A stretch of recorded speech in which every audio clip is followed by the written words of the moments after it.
Алма адамзатына эң эле керектүү жемиш. Айрыкча Кадамжай, Ноокат райондору алманын мекени болуп саналат. Кыргызстанда алма өстүрүп сатуу менен дыйкандар жылдык негизги киреше булагын табышат. 2013 жылдагы статистикага таянсак, өлкө боюнча 600 000 фермерлик жана жеке чарбалар алма өстүрүү менен алектенишкен. Республикада 25 000 гектар жерде өстүрүлгөн алма бактарынан болгону 255 000 тонна алма түшүм алынган. Дыйкандар чогулткан түшүмүнүн 4/1 бөлүгүн өздөрү керектесе, дагы 4/1-ин ички рынокко, 12%-ын Казакстан жана Россияга экспорттошот. 5%-ын жергиликтүү жана кайра иштетүүгө жумшаса, калган 33%-ын тактап айтканда 80 000 тонна кышка сакталбай жараксыз болуп, малга жем болгон же төгүлгөн. Демек, көпчүлүк фермерлер эчактан алма өстүрүп келгени менен түшүмдүүлүктү жогорулатуу жана туура асыруу аракетин көрүшкөн эмес.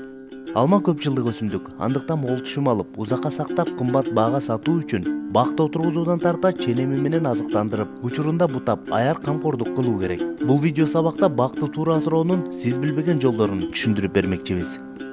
Биз дыйкандарга көбүнчө окууларда айтабыз, эсеп жүргүзбөсө булар жаңылыкка умтулбайт депчи.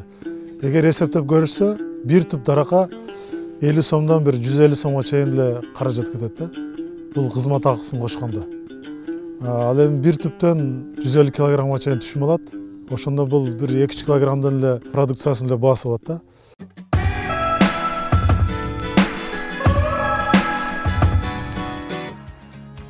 Алма багын азыктандыруу кеч күздөн тарта башталат. Бак тез жана натыйжалуу өсүүсү үчүн эң биринчиден жерде тиешелүү органикалык азыктын болуусун текшерип алыңыз. Топурактын анализин өлкөнүн түштүгүндө текшерүүчү бирден бир лаборатория Кара Суу районунун Кашкар-Кыштак айылында жайгашкан. Комплекс анализ жүргүзүү болгону 750 сом турат.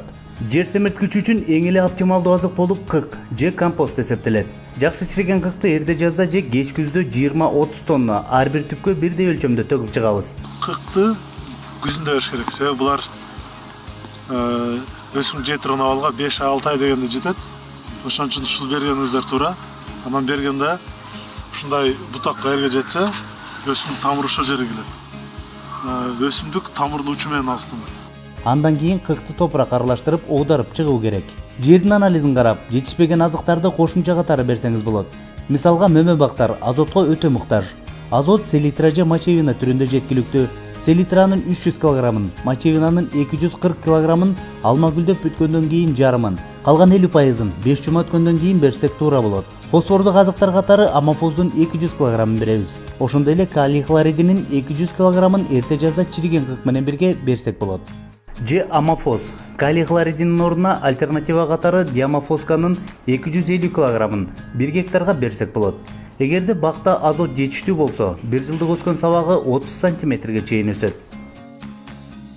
Жер семирткичте дагы агрономияда НПК деген закон бар. Ар бир өсүмдүккө, мөмө дарак эле эмес, бардык өсүмдүктөргө азот, фосфор, калий керек. Бул химиялык формуласына карап НПК деген закон бар. Ушул законду бузбаш керек. Ар бир дыйкан билиш керек. Азот, фосфор, калий бул сөзсүз колдоно турган жер семирткичтер. Муну сөзсүз бериш керек. Азыр дыйкандардын көпчүлүгү азоттук эле жер семирткичтерди берген үчүн жакшы жыйынтык албай атышат.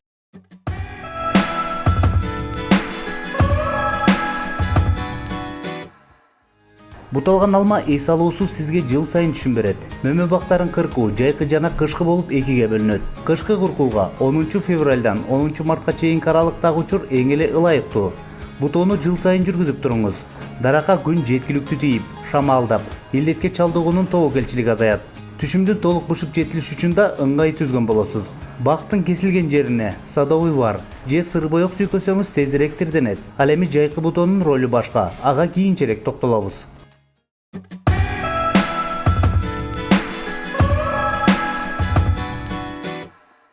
Суу мөмө баг үчүн эң эле негизги азык. Андыктан нымдуулук толук жеткиликтүү болуш үчүн кеч күздө бакчага суу коюп тоңдурма кылсак болот. Ал эми алгачкы суга жер жумшаргандан тарта башталат. Кургакчылык маалда жаш көчөттү 5 жылдык бакка чейин жумасына жок дегенде бир ирет сугарып туруу керек. Жалпы гүлдөө мөөнөтү аяктагандан кийин баг ичиндеги түйүлгөн алма тегиз чоңоюшу үчүн дагы бир ирет суу коебуз. Суга тем аптасына бир жолдон сугарабыз. Канча жолу күзгө чейин 10-15 жол сугарабыз го. 1-2 саат, 2 саат, 3 саат суткалап койгон күнүбүз болот. Күнгө погодага карайбыз. Жемиш бактарында суунун тартыштыгы дароо эле көзгө урунат. Жер катмары эч качан кургак турбашы керек.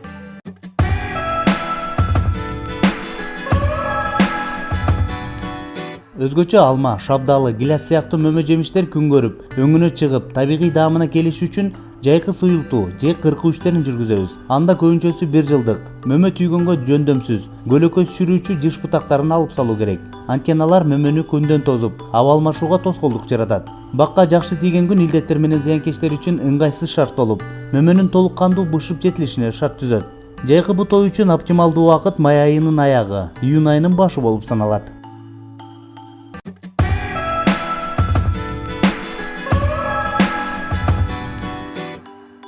Алма бактары бир алгандан тарта анын илдетке кабылганын же зыянкечтердин түшкөнүн анын жалбырактарынын өңүнөн эле билсе болот. Учурунда дарыланбай, ага кайдыгер мамиле кылуу мөмөнүн көлөмүнө, сакталышына жана өңүнө да таасир этиши мүмкүн. Алмада эң эле көп кездешүүчү илдеттер: парша, мучнистая роса, рак, мөмө чириги көп кездешет. Аларга каршы профилактика катары 1% бордо аралашмасын, косайт же купидонду берсеңиз болот. Гүлдөгө чейин профилактикалык дарылоо иштери жүргүзүлбөсө, илдеттердин күч алышына жагымдуу жаанчыл аба ырайы болсо, дары фунгицити болгон хорус же скорду бергениңиз туура. Жаанчыл аба ырайында чачууну ар 10 күндө кайталаңыз. Кеч күздө жалбырактын 50% жерге түшкөндө, 5%дык мочевинаны бакка жана айланасындагы көбүлүп түшкөн жалбырагына. Ошондой эле эрте жазда 3%дык мочевинаны бактын айланасындагы эски жалбырагына чачсак, жалбырак тагыштоочу илдеттерге каршы чоң профилактика. Ошондой эле вегетациялык мөөнөттө паршанын пайда болуу тобокелчилиги азаят. Ал эми зыянкечтерден плодожорка, шитовка, мите, кенелерди кошсок болот. Плодожорка жана митеге каршы күрөшүүдө авант, ланат, кореганды чачыңыз. Эң жакшысы зыянкечтерге каршы күрөшүү мөөнөтүн аныктоого феромон тузагын колдонуңуз.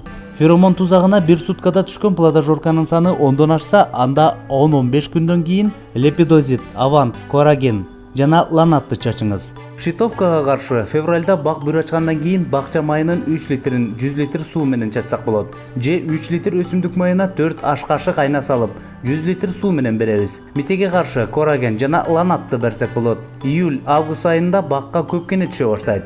Алардан мөмө көлөмү кичине болуп, сапаты начарлайт. Аларга каршы энвидор же абамектин акарицитин колдонуңуз.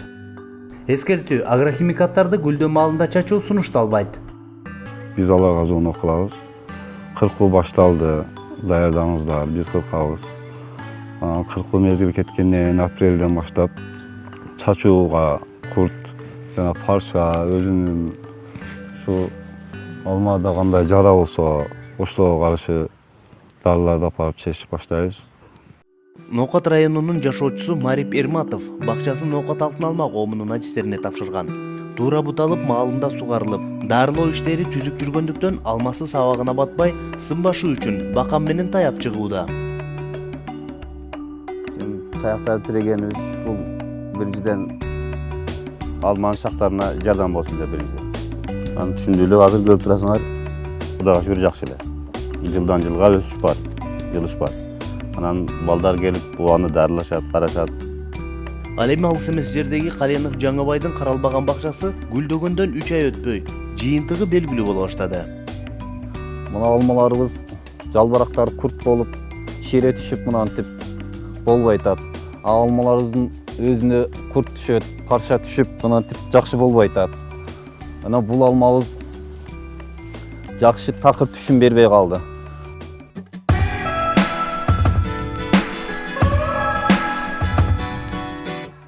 Кышка сакталуучу сорттогу алмаларды гүлдөгөндөн 150 күн өткөндө үзө баштаса болот.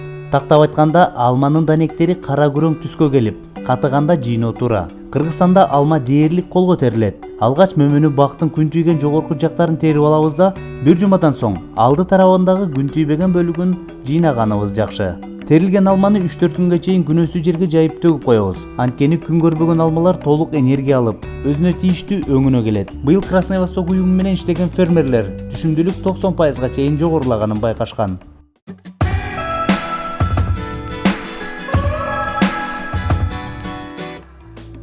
Быйыл Красный Восток уюму менен иштешкен фермерлер түшүмдүүлүк 90%га чейин жогорулаганын байкашкан.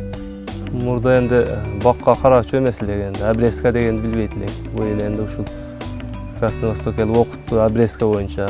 Аз алчу эле да, эми быйыл карап жакшы. Бир түбүнө ушул 150-200 килограммдан алып атат. Мурда энди ол 50-100 килограмм аса керек.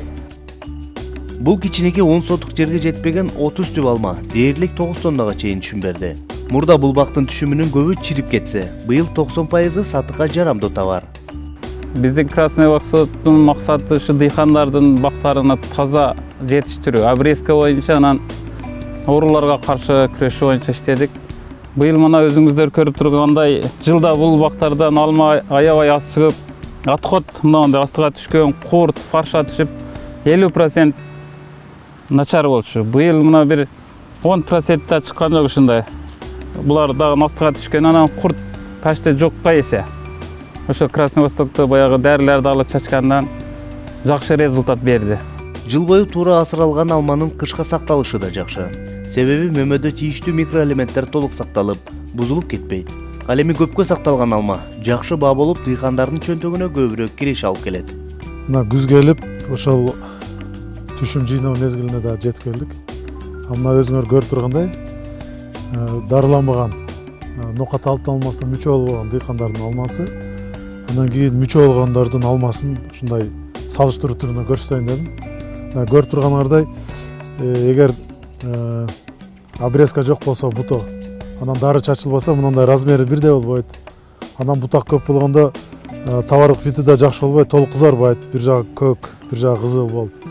Анан мына көрүп тургандай, бул штовка деген курттун айынан болот, а бул парша. Эгер дарылабасак, ушул зыянкеч оорулардын айынан 30-40%, даже 50% чейин түшүм жоготуп алабыз.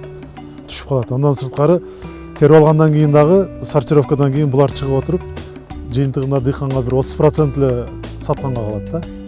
А эми бул мисалы мүчө болуп, же болбосо бүт агротехникалык жолдор менен караса, мына көрүп турганыңардай бүт жагы кызыл болот, бирдей размерде болот, товардык вид болот.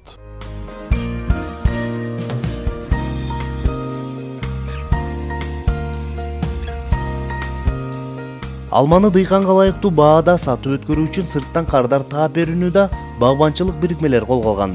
Ал тургай сактоого ылайык мындай атайы жертөлө же кампаларды куруу сунушталат. Атайын жасалган да, эми алмага ылайык таштыруу, үстүнөн воздух кирет, астынан койгонбуз бияктарынанчы. Кээ бир убакта суу айдап коебуз, ошто сочный туруш үчүн алмачы. Жогорудагы 6 кеңешти жыл сайын так аткаруу менен сиз мол түшүмдүн ээси боло аласыз. Бактарыңыз көп жылдык, ал эми сиз өстүргөн мөмө экспорт багытында болору бышык. Эмесе ийгилик каалайлы.